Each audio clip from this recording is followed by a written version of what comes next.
Shalom, saudara-saudariku dan para sahabat insani yang dikasihi Tuhan. Selamat berjumpa kembali dalam program Renungan Rohani Insani. Inspirasi Sabda Allah hari ini, Rabu 14 Oktober 2020, bersama Pastor Edi Octavianus Kaniu, Imam Diosesan Keuskupan Agung Makassar, yang sedang bertugas di Paroki Santo Martinus de Tours, Bone-Bone, Luwu Utara. Selamat mendengarkan. Shalom, salam jumpa kembali para sahabat insani yang dikasihi Tuhan. Kita berjumpa kembali dalam program Insani Inspirasi Sabda Allah hari ini, edisi hari Rabu tanggal 14 Oktober tahun 2020. Dari Paroki Santo Martinus de Tours, Bone-Bone, Pastor Edi Octavianus Kaniu. Mari kita mengawali permenungan kita pada hari ini dengan doa. Dalam nama Bapa dan Putra dan Roh Kudus. Amin. Ya Allah, Bapa yang Maha Kasih dalam surga, kesempatan berharga yang Engkau anugerahkan kepada kami pada hari ini, sungguh kami syukuri. Oleh belas kasih dan kemurahan-Mu lah, Engkau mengundang kami untuk mendengarkan dan merenungkan sabda-Mu yang kudus. Kami percaya Engkau akan membuka hati kami dengan terang Roh Kudus-Mu, agar kami dapat membaca dan merenungkan sabda-Mu yang kudus ini dengan penuh iman kepadamu. Kami menyerahkan diri kami, juga hati kami, ke dalam tuntunan Roh Kudus-Mu, demi Kristus Tuhan dan Juru Selamat kami. Amin. Dalam nama Bapa dan Putra dan Roh Kudus. Amin. Para sahabat insani yang dikasihi Tuhan, mari kita membaca dari Injil Lukas pasal 11 ayat 42 sampai dengan 46. Tetapi celakalah kamu, hai orang-orang Farisi, sebab kamu membawa persepuluhan dari selasi, inggu, dan segala jenis sayuran. Tetapi kamu mengabaikan keadilan dan kasih Allah. Yang satu harus dilakukan, dan yang lain jangan diabaikan. Celakalah kamu, hai orang-orang Farisi, sebab kamu suka duduk di tempat terdepan di rumah ibadat, dan suka menerima penghormatan di pasar. Celakalah kamu, sebab kamu sama seperti kubur yang tidak memakai tanda. Orang-orang yang berjalan di atasnya tidak mengetahuinya.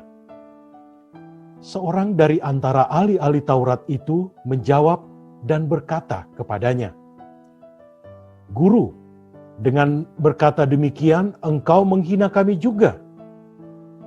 Tetapi ia menjawab, "Celakalah kamu juga, hai ahli-ahli Taurat, sebab kamu meletakkan beban-beban yang tak terpikul pada orang, tetapi kamu sendiri tidak menyentuh beban itu dengan satu jari pun." Demikianlah Injil Tuhan. Para sahabat insani yang dikasihi Tuhan, seseorang yang mungkin mempunyai karakter pemalu biasanya menolak kalau disuruh untuk memainkan sebuah peran di dalam teater atau di dalam sandiwara secara langsung, kecuali jika ia memakai topeng atau seragam yang menutupi seluruh tubuhnya. Mungkin orang itu yang agak pemalu itu pun akan bersedia untuk memainkan peran dalam sebuah teater atau dalam sebuah sandiwara. Di dalam topeng itu, ia akan merasa aman, terhindar dari ketahuan bahwa ia grogi atau ia gugup memainkan peran itu di depan orang banyak. Kita tahu salah satu kegunaan topeng adalah untuk menutup wajah yang asli agar kelihatan beda dan menyerupai sesuatu, baik orang ataupun baik gambaran profil tertentu. Namun topeng juga bisa berarti atau sama dengan ungkapan ada udang di balik batu. Ya, Memang seperti itulah fungsi topeng, menutupi identitas dan kepribadian yang asli, menutupi identitas dan kepribadian yang sebenarnya. Para sahabat insani yang dikasihi Tuhan, dalam Injil hari ini, Tuhan kita Yesus Kristus mengajar dengan perkataan yang keras. Karena Yesus berbicara kepada orang-orang Farisi dan ahli-ahli Taurat, yang pada zaman Yesus pada saat itu, mereka adalah kelompok orang eksklusif yang dikenal merasa diri paling benar dan paling tahu tentang Taurat Musa dan dapat dengan mudah menjadi hakim terhadap orang-orang lain di sekitar mereka.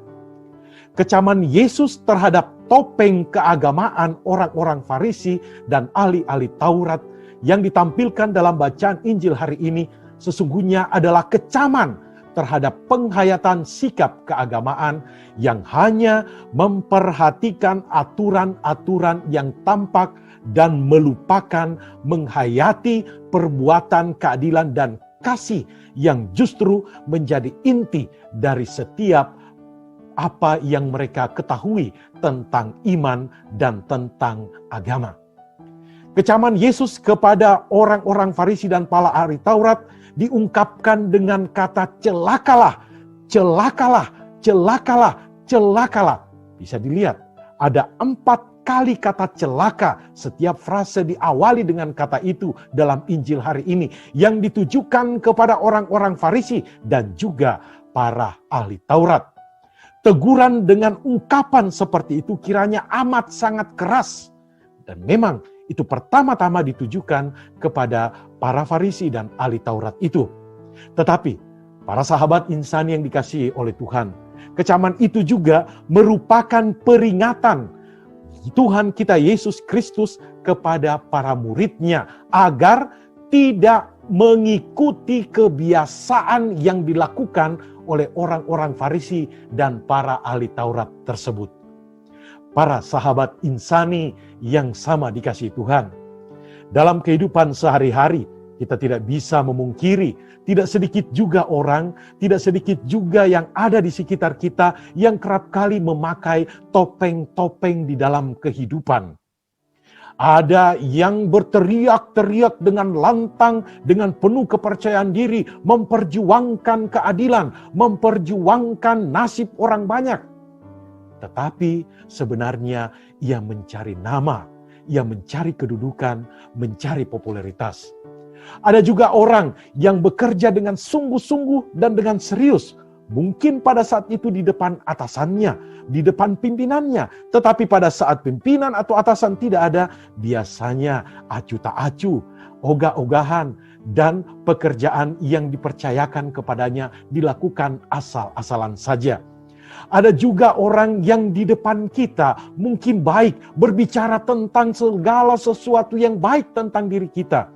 Tetapi di belakang kita ia memberitakan dan mengungkapkan aneka macam hal yang negatif yang sebenarnya tidak terjadi pada diri kita. Ada juga anak yang kelihatan manis, kelihatan taat, kelihatan patuh terhadap orang tuanya di depan orang tuanya. Tetapi apabila ia berada di luar rumah, jauh dari jangkauan orang tuanya, bertindak brutal, nakal, dan seterusnya.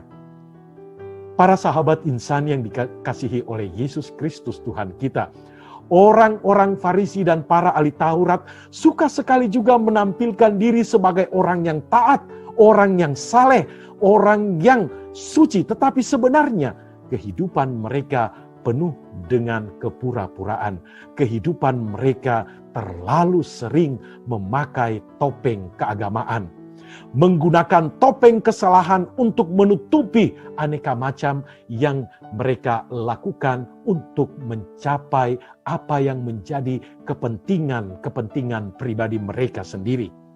Inilah yang dikecam oleh Tuhan kita Yesus Kristus. Ia mengecam karena Tuhan kita Yesus Kristus sangat kecewa dengan sikap orang-orang Farisi. Para sahabat insan yang dikasihi oleh Tuhan kita Yesus Kristus, mengapa ada begitu banyak orang, masih ada banyak orang yang menggunakan topeng-topeng dalam kehidupannya? Ada beberapa hal yang mungkin bisa menjadi penyebab, antara lain takut supaya tidak dihargai oleh orang lain, perasaan minder sehingga menggunakan aneka macam hal, kebaikan-kebaikan yang sebenarnya merupakan topeng yang menyelimuti asli dari identitas dirinya. Yang kedua, supaya mendapatkan rasa aman. Yang ketiga, supaya mencari popularitas, supaya dikenal oleh orang banyak. Yang keempat, bisa saja juga dipakai topeng itu untuk menutupi kesalahan.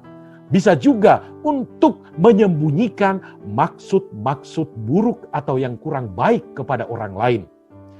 Para sahabat insan yang dikasihi Tuhan, dalam kehidupan konkret sehari-hari, dengan hidup bertopeng sebenarnya kita menipu dan mengkhianati diri sendiri dan juga orang lain. Mengapa? Karena kita telah bertindak tidak jujur terhadap diri sendiri dan tentu saja kepada orang lain. Tentu saja hal ini akan semakin menjadi permenungan bagi kita jika di dalam kehidupan iman itu pun kita menampilkan topeng-topeng keagamaan atau keimanan itu di hadapan Tuhan. Ada kata mutiara yang mengatakan, orang yang tidak berani menampilkan jati dirinya yang sebenarnya adalah orang yang gagal di dalam kehidupannya. Sebab orang tersebut tidak mampu mengalami pertumbuhan baik secara rohani maupun di dalam kepribadian. Maka para bapak, ibu, para sahabat insan yang dikasihi oleh Tuhan Yesus Kristus, kecaman menggunakan topeng keagamaan yang diberikan oleh Tuhan kita Yesus Kristus sebagai kritik yang keras kepada orang-orang Farisi dan para ahli Taurat juga merupakan peringatan bagi kita pengikut-pengikutnya agar tidak mengikuti kebiasaan yang dilakukan oleh orang-orang Farisi dan para ahli Taurat. Percayalah, hidup tanpa topeng adalah jalan menunjukkan aktualisasi diri yang sebenarnya. Tampil apa adanya, menunjukkan diri dengan segala kemampuan, segala keterbatasan yang ada. Dalam bahasa verbal, pada saat kita tidak menggunakan hal tersebut di dalam kehidupan kita, mungkin kita mengatakan kepada Tuhan, kepada sesama kita dengan penuh kerendahan hati, inilah diriku, inilah saya, apa adanya. Marilah kita berdoa. Dalam nama Bapa dan Putra dan Roh Kudus. Amin. Allah Bapa yang Maha Kasih dalam surga, terima kasih untuk kesempatan merenungkan sabda-Mu pada saat ini. Kami percaya Engkau senantiasa akan menyertai dan menuntun dalam kehidupan kami. Hingga kami sungguh-sungguh menyadari segala keterbatasan dan ketidakmampuan kekurangan kami di hadapan-Mu. Dan kami sungguh dapat memberikan diri kami apa adanya di dalam kehidupan kami, iman kami kepadamu, dan juga di hadapan sesama kami. Turunlah berkat Allah yang Maha Kuasa atas saudara-saudari sekalian dengan berkat-Nya yang kudus, dalam nama Bapa dan Putra dan Roh Kudus. Amin.